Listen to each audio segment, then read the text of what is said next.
Shalom, selamat pagi Bapak Ibu dan teman-teman semua yang saya kasih dalam Tuhan kita Yesus Kristus. Apa kabar semuanya? Saya yakin dan percaya kita semua di dalam keadaan yang sehat ya di tempat kita masing-masing. Baiklah Bapak Ibu dan teman-teman semua, kita akan memulai ibadah kita pada pagi hari ini. Namun sebelumnya mari kita akan angkat satu pujian yang mengatakan bukan dengan kekuatanku.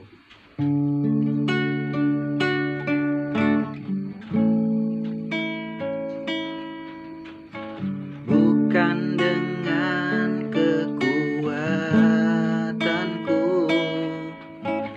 ku dapat jalani hidupku, tanpa Tuhan yang di sampingku ku tak mampu sendiri. Engkaulah kuatku yang menopangku, ku pandang wajah-Mu dan berseru, pertolonganku datang dari-Mu.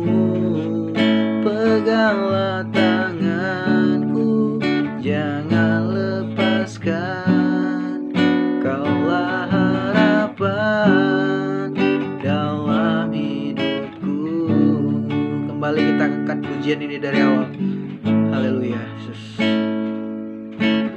Bukan dengan kekuatanku ku dapat jalani hidupku, tanpa Tuhan yang di sampingku ku tak mampu sendiri. Engkaulah kuatku yang menopangku, ku pandang wajah-Mu dan berseru, pertolonganku datang dari-Mu. Peganglah tanganku, jangan lepaskan, Kaulah harapan dalam hidupku. Ku pandang wajah-Mu dan berseru, pertolonganku datang dari-Mu.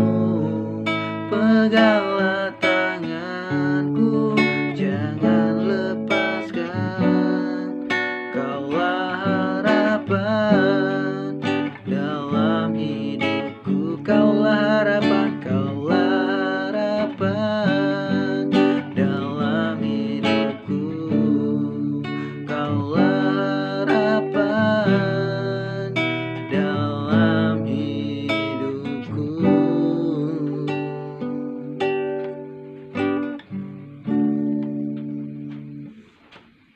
Mari kita berdoa.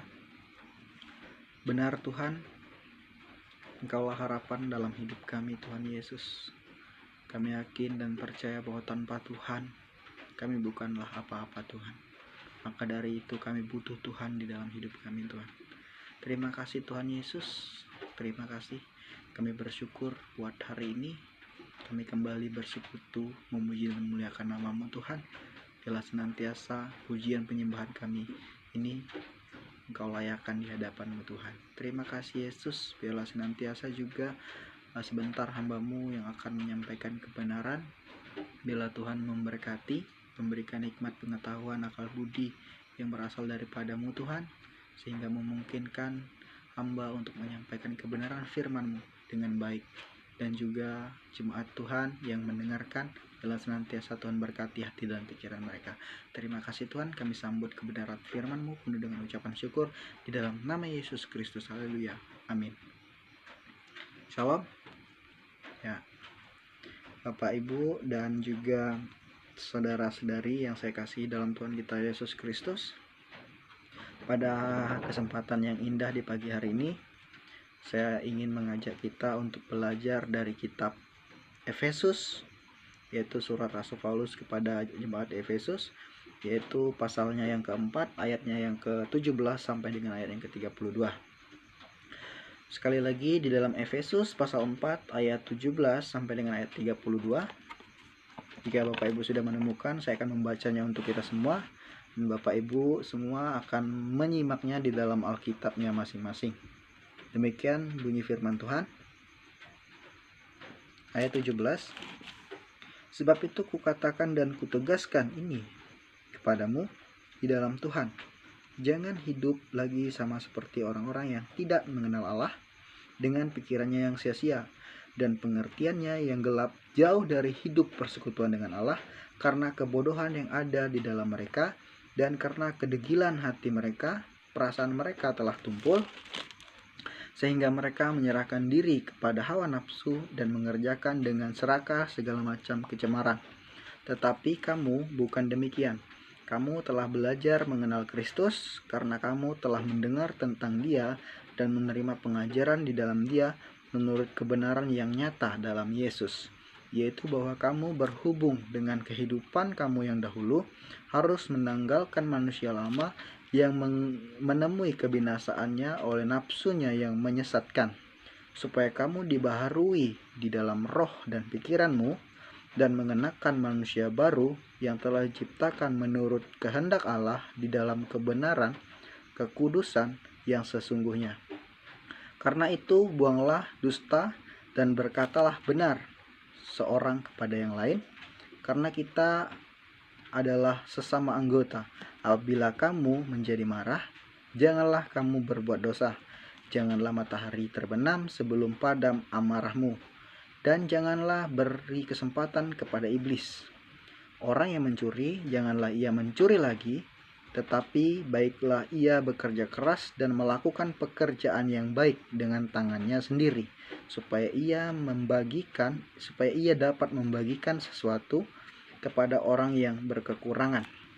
Janganlah ada perkataan kotor keluar dari mulutmu, tetapi pakailah perkataan yang baik untuk membangun di mana perlu, supaya mereka yang mendengarnya beroleh kasih karunia. Dan janganlah kamu mendukakan Roh Kudus Allah yang telah memeteraikan kamu menjelang hari penyelamatan. Segala kepahitan, kegeraman, kemarahan, pertikaian, dan fitnah hendaklah dibuang dari antara kamu. Demikian pula segala kejahatan. Tetapi hendaklah kamu ramah seorang terhadap yang lain, penuh kasih mesra, dan saling mengampuni sebagaimana Allah di dalam Kristus telah mengampuni kamu. Amin. Untuk pembacaan firman Tuhan. Bapak, Ibu, saudara-saudari yang saya kasihi di dalam Tuhan kita Yesus Kristus, pada kesempatan yang indah ini kita sudah mendengarkan kebenaran firman Tuhan, yang dimana di dalam firman Tuhan ini kita sudah mendengar apa yang disampaikan oleh Rasul Paulus kepada jemaat di di Efesus. Bapak, Ibu, saudara-saudari, kalau kita baca dari keseluruhan kitab ini, dari pasal 1 sampai pasalnya yang ke-6, kita akan menjumpai garis besar yang dituliskan di dalam Alkitab Efesus ini, yaitu mengarah kepada tema utamanya, tema utamanya atau garis besarnya deh. Jemaat adalah tubuh Kristus dan Tuhan Yesus adalah kepala di dalam jemaat tersebut. Nah, secara pengertian berarti semua jemaat adalah anggota di dalam tubuh Kristus. Itulah pengertiannya. Kita juga tahu bahwa surat Rasul Paulus ini merupakan surat yang berisi nasihat, perintah, dan juga himbauan kepada jemaat di Efesus supaya mereka tetap hidup di dalam Kristus. Bapak, Ibu, saudara-saudari yang saya kasihi, kita bisa melihat di dalam Alkitab ini dari pasal yang pertama sampai dengan pasal yang ke-6 itu saya membagikannya di dalam dua bagian. Bagian pertama itu saya bagikan di dalam pasal 1 sampai pasal 3 itu menjelaskan tentang teologia. Sedangkan di pasalnya yang keempat sampai pasal 6 itu menjelaskan tentang panggilan, di dalam di dalam bagian yang pertama tadi 1 sampai 3 ya, pasal 1 sampai 3 itu menjelaskan bagaimana jemaat sebagai tubuh Kristus, baik dia orang Israel maupun dia bukan orang Israel, dia adalah anggota di dalam tubuh Kristus. Itu dijelaskan di dalam bagian pertama. Dan di dalam bagian yang kedua itu dijelaskan tentang hidup yang sepadan dengan panggilan. Nah, orang yang sudah dipanggil menjadi anggota di dalam tubuh Kristus, kehidupannya itu seharusnya bagaimana. Nah, ini dijelaskan di dalam bagiannya yang kedua. Dan yang menjadi landasan firman Tuhan kita pada pagi hari ini itu terdapat di dalam pasal 4, yaitu bagiannya yang kedua. Yang mana telah kita ketahui tadi, sudah dijelaskan ya, bahwa di dalam pasal ini itu merupakan bagian yang menjelaskan tentang kehidupan jemaat yang sudah menjadi anggota di dalam tubuh Kristus, kehidupannya seharusnya bagaimana. Nah, ini dijelaskan. Nah, kemudian di dalam pasal 4 ini yang sudah kita baca tadi, ada dua bagian lagi yang harus kita tahu ya. Bagian pertama itu di pasal 1 sampai dengan pasalnya yang ke-16 itu menjelaskan tentang kehidupan jemaat Tuhan secara universal ya, secara menyeluruh atau secara umum ya. Kehidupannya itu seharusnya bagaimana.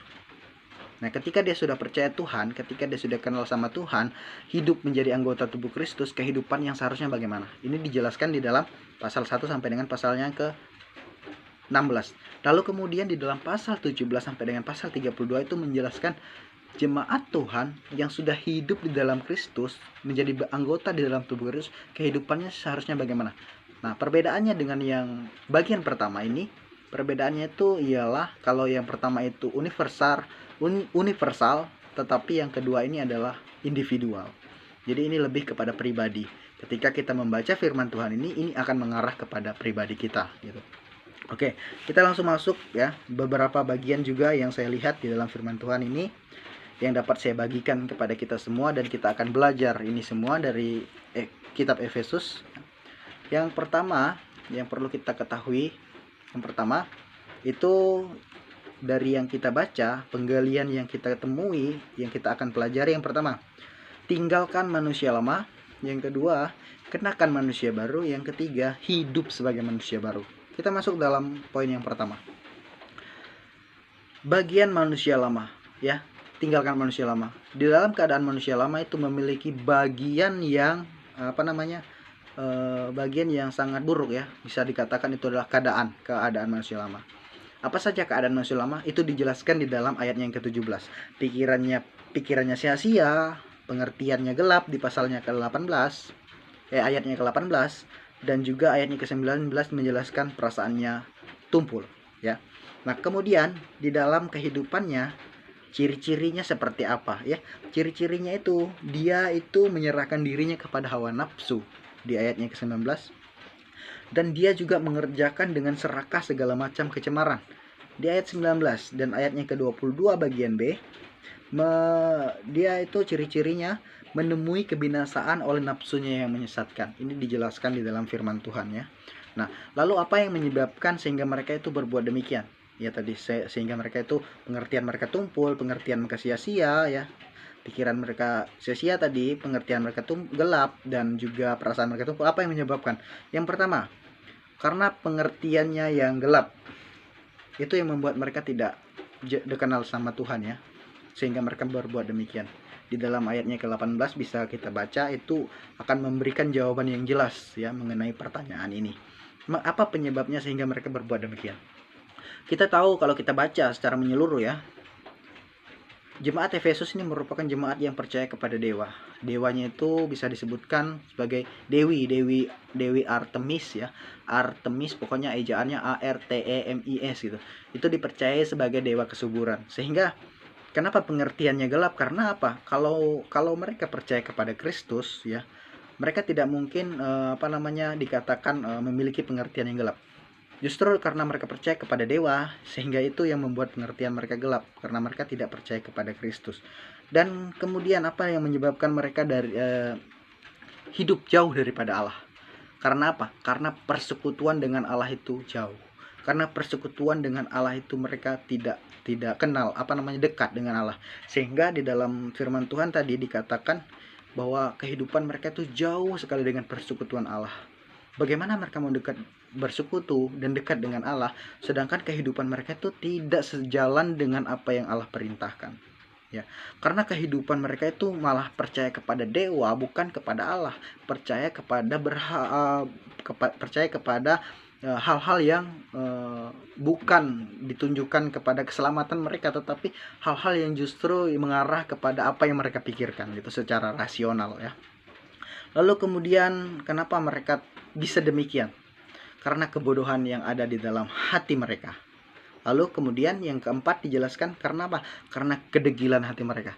Kedegilan itu bisa kita ibaratkan ya, bisa kita artikan itu sebagai orang yang tidak mau menurut, itu degil ya. Kita kata orang yang tidak mau menurut itu degil, sehingga apapun yang disampaikan dia tidak mau dengar ya, itu tidak mau nurut. Nah, ini yang mereka alami. Kenapa mereka tidak mengenal Allah? Karena ini, karena mereka keras hati. Nah, sehingga ternyata di antara mereka itu ada ternyata yang memiliki upaya untuk meninggalkan manusia lama, karena mereka telah menerima hal-hal yang baru dari Tuhan melalui kebenaran yang disampaikan oleh surat Rasul Paulus. Nah, sehingga apapun yang mereka lakukan di dalam ayatnya yang ke-20 sampai dengan 22 menjelaskan mengapa mereka tinggalkan manusia lama mereka. Demi apa coba? Karena mereka telah belajar tentang Kristus. Kamu harus tinggalkan manusia lama kamu. Karena kamu apa? Karena kamu telah belajar tentang Kristus. Di ayatnya yang keberapa? Di ayatnya yang ke-22. Kita bisa lihat di situ dari ayatnya ke-20 kita baca sampai ayat yang ke-22. Kenapa kita harus tinggalkan manusia lama kita? Karena kita telah mendengar tentang dia. Dan kenapa kita harus tinggalkan manusia lama kita? Karena kita juga telah menerima pengajaran. Kalau kita sudah belajar, kita mendengar dan kita menerima pengajaran, artinya apa yang disampaikan itu kita terima. Artinya perintah yang kita terima kita lakukan. Apa perintahnya? Tinggalkan manusia lama. Ini adalah perintah yang utama. Kalau kamu mau hidup baru, kamu harus tinggalkan manusia lama. Gak mungkin kamu satukan kehidupan baru dengan kehidupan lama. Itu tidak akan balance, tidak akan seimbang ya. Pasti bertolak belakang ya. Nah, dari bagian ini saya ilustrasikan ya, baju baru ya, baju baru dengan baju lama. Kalau kita menggunakan baju yang lama, selama 3 hari ke depan kita pakai baju yang sama, itu akan bau, penuh dengan noda, penuh dengan kotoran, bau keringat dan lain sebagainya. Nah, kemudian kita pengen pakai baju baru. Tapi kalau kita pakai baju tersebut bersamaan dengan pakaian kita yang kotor, apakah itu akan membuat kita nyaman? Apakah akan membuat kehidupan kita merasa tenang? Ya, pasti kita semua setuju berpikir bahwa 3 hari ke depan saya pasti akan ganti baju, ya kan? Jangankan 3 hari ya, 1 jam, 2 jam setelah ini kita pasti ganti baju gitu kan. Nah, kemudian kenapa kita harus melakukan hal yang demikian? Karena apa? Karena kita tidak nyaman dengan menggunakan baju yang kotor. Nah, baju yang kotor yang saya maksudkan itu ialah kehidupan yang lama. Ketika kita mengenakan kehidupan yang lama, kita tidak akan nyaman kalau ada kehidupan yang baru yang kita pakai lagi.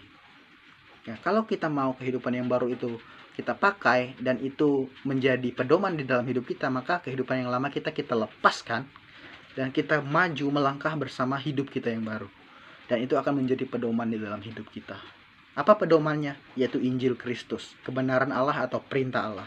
Nah, bagian yang ini yang saya mau sampaikan kepada kita ya. Ternyata di sini ada proses pembaharuan atau reformasi yang terjadi dalam hidup kita.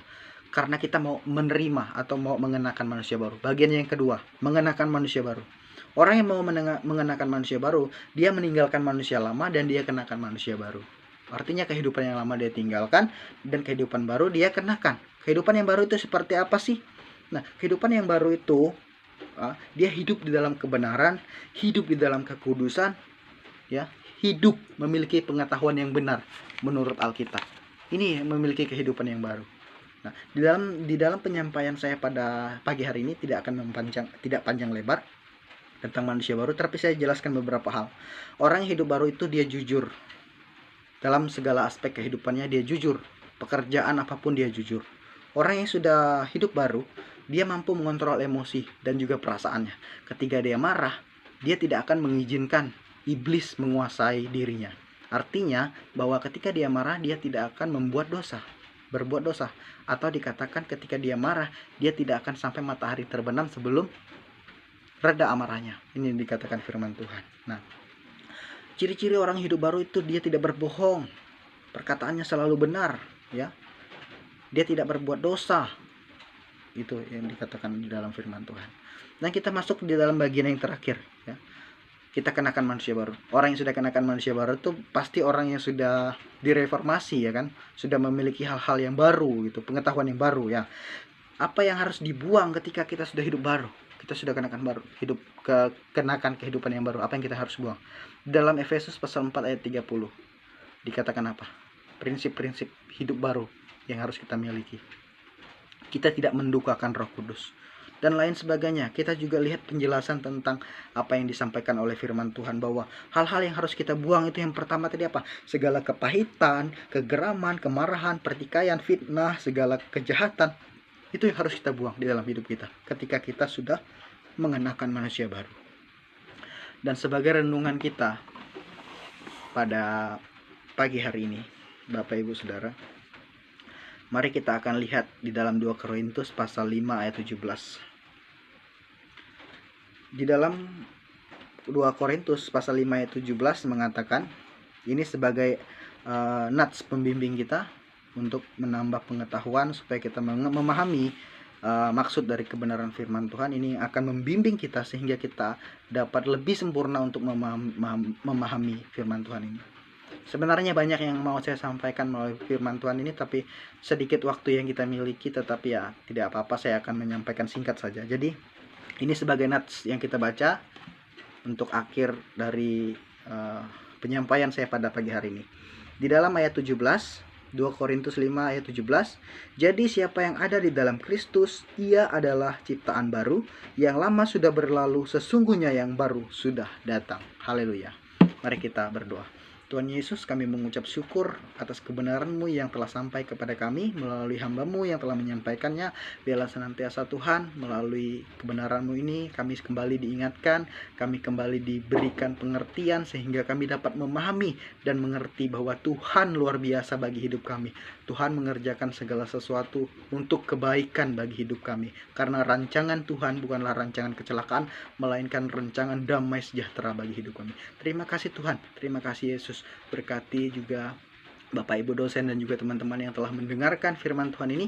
Biarlah apapun yang mereka dengar, mereka mau menerima dengan lapang dada, mereka mau menerima dengan kerendahan hati. Biarlah firman Tuhan ini menjadi pedoman bagi hidup mereka dan juga bagi hamba secara pribadi. Terima kasih Tuhan, kami telah berdoa, kami telah mengucap syukur atas segala kebaikan Tuhan. Terima kasih Yesus, haleluya, amin. Ya, terima kasih Bapak Ibu. Itulah beberapa hal yang saya sampaikan melalui firman Tuhan kita pada pagi hari ini. Shalom, Tuhan Yesus memberkati.